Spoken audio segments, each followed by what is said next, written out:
बिस्मिल्लाहिर्रहमानिर्रहीम। अस्सलाम वालेकुम, मैं हूं मिसेस कौसर और आप देखते हैं मेरे YouTube channel Mrs Kausar channel. आज जो मेरा टॉपिक है जो मैं आपको शेयर करने जा रही हूँ वो है खुशामद। बचपन में कभी हमने अल्लामा इकबाल की नज़म पढ़ी थी, एक मकड़ा और मक्खी। फिर बाद में जो है हमने पढ़ाई और समझाई एक मकड़ा और मक्खी, जिसमें एक मकड़ा जो है वो मक्खी की खुशामद करके उसकी झूठी तारीफ़ें करके उसको अपने जाल में फंसा लेता है और फिर उसको लुक़मा बना लेता है। तो खुशामद झूठी तारीफ़ को कहते हैं, ये एक बुरी आदत है। इससे मुकर फ़रेब ज़ाहिर होता है।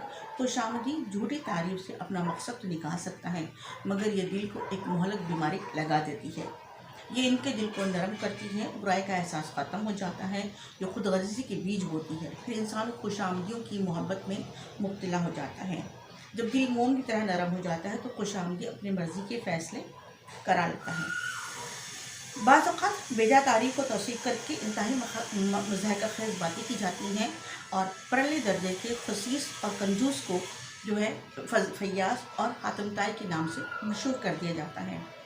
खुशामदी मुलम्मे को सोना और झूठे को सच्चा साबित करते हैं।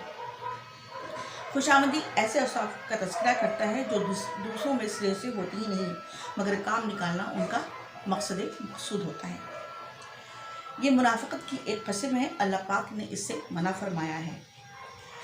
नबी करीम सल्लल्लाहु अलैहि वसल्लम ने भी इरशाद फरमाया है कि खुशामदी के मुँह में खाक डालो। बेजा तारीफ़ से बेअमनी के जज्बे को फ़रोग़ मिलता है।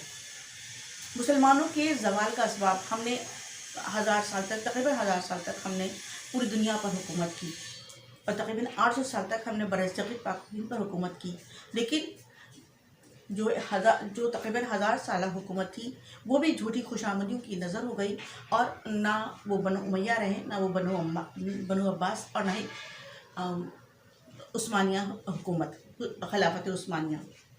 इसी तरह ना ही मुग़ल आज़म रहे और ना ही मुग़लिया हुकूमत। इस तरीके के असबाब इसलिए कि इसमें खुशामदियों की भी लानत जो है वो शामिल रही है। ये एक ऐसा मीठा जहर है जिसका एहसास देर से पैदा होता है और फिर उसका तदारुक भी नामुमकिन हो जाता है। हमें चाहिए कि हम खुशामद से बचें, खुशामदी लोगों को पहचानें, हर जगह उनकी मज़म्मत करें, साथ साथ अपने अंदर अच्छी आदत पैदा करें, अल्लाह पर यकीन रखें और जज्बा ईमान को बढ़ाएं और बाकमाल इंसान बनें। यही इंसानी ज़िंदगी का हासिल है। अल्लाह हर चीज़ पर कादिर है। अल्लाह पर भरोसा करके मेहनत, दियानत और सदाकत से काम लें और दिल के अंदर खुशामद का शायबा तक ना लाएं। इंशाअल्लाह ताला फिर मुलाकात होगी। अल्लाह हाफ़िज़।